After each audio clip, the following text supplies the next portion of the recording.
Last year, Inktober was actual torture. This year, I have a half-baked plan. Will it actually work? Probably not. But hey, I can make your Inktober a little bit better. Hopefully. Now, if you don't know what Inktober is, why are you even here? Inktober is a 31-day hellish test of the soul.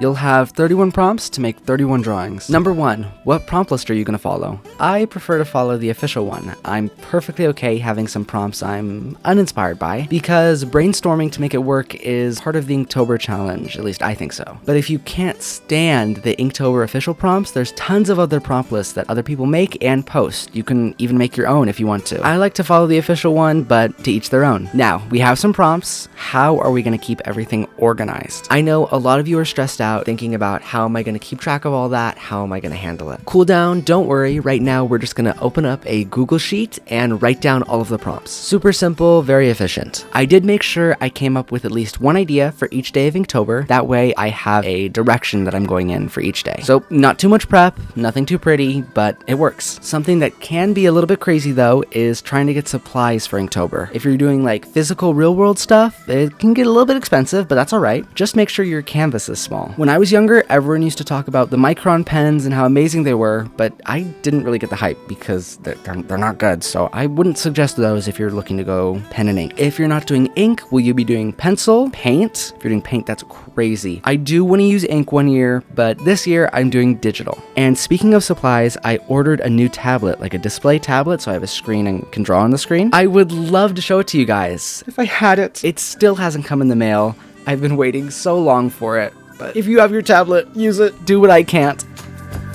A big question I think that a lot of people should be asking is how are you going to stay motivated to complete the challenge? Because 31 artworks in 31 days is crazy. I kind of have an obligation because of my channel, so I'm a little bit delulu in that way, thinking people want to see me finish the challenge. Nobody does, but it keeps me going, so good enough for me. But for you guys, what's your plan? Is to find a couple artists that you are inspired by and look at their work from time to time throughout the challenge. I love looking at artists' work that I admire because it gets me a burst of inspiration because I just feel inferior now and I need to make my art better. It is hard to find modern artists that you can be inspired by if you don't have any. I love Line Decker as much as anyone else, but I do think it is important to have a modern artist that's creating work now that you can look up to. If you don't have any, no worries. I have some that I really like, so you should take a look at their work. I love Bo Chen. He does splash arts for League of Legends, and they're just gorgeous. His texture work on the fabrics and just all of his texture work to die for. Third's grasp of anatomy is disgusting every time I look at it. It kind of reminds me of My Hero Academia, but it's just so well done, and now that I'm looking at it again, I need to do an anatomy study. Nicholas Salto's backgrounds and environment design, along with his use of stickers, is one of the reasons that I want to practice drawing backgrounds this Inktober. More on that in a little bit, but I just love his work. He's inspiring, and he's kind of new actually, just starting to post YouTube videos, so I'm so excited to watch his journey. You should also check out G.A.Is, I don't know how to say that, and Yoneyama Mai. I could talk about her forever. The last thing that you absolutely need before Inktober is a theme. I know, adding another layer because we already have prompts, crazy, but stick with me for a second. Your theme can be steampunk, birds, cats, people on the subway, the sun, anything. It just makes Inktober a little bit funner and makes it so all of your pieces are more cohesive, and you could put it in your portfolio or something and show that you completed Inktober. So I highly suggest it. Here's my Pinterest board for my theme this year. Can you tell what it is? I know, Pinterest isn't the greatest, but there's really nothing else. When's the next Pinterest coming out with no AI on it? I'm waiting. I know you've guessed it.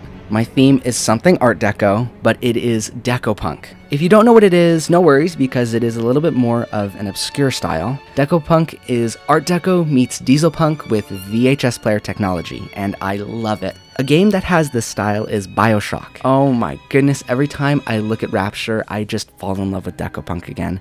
The architecture and the character design, it's just to die for. I also want to know what your Inktober theme is going to be, so let me know in the comments. Now that we have the basics out of the way, how are we actually going to complete 31 artworks in 31 days?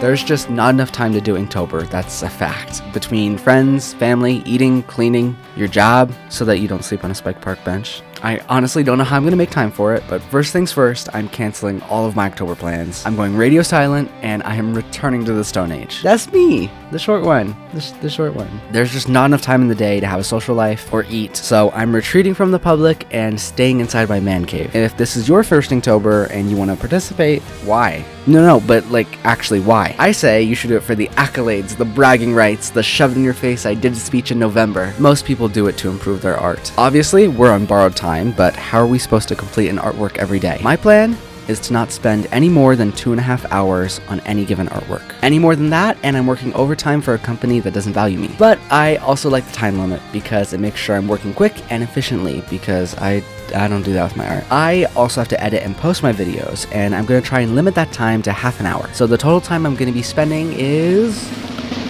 93 hours of art and editing this month for Inktober alone. Yay!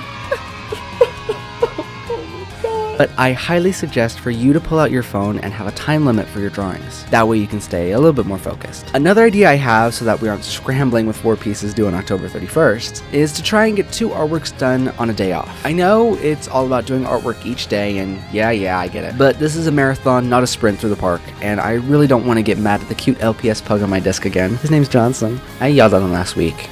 We're still not on the best terms. Don't ask about Justice. She's in timeout right now. You should have a goal for Inktober though.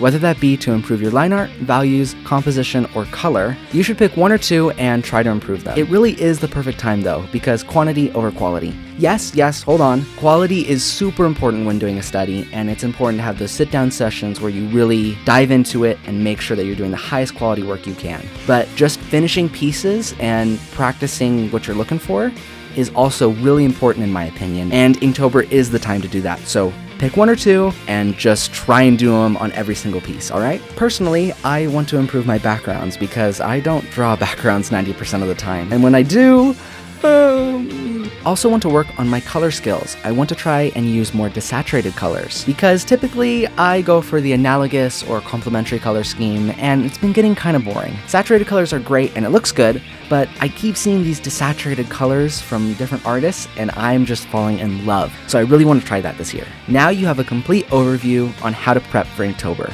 Is it a little bit late? Yes, but it's never too late to start. Hopefully I get that tablet, and if you want to see more by me, you should totally check out my opening for my TTRPG. You can check it out here.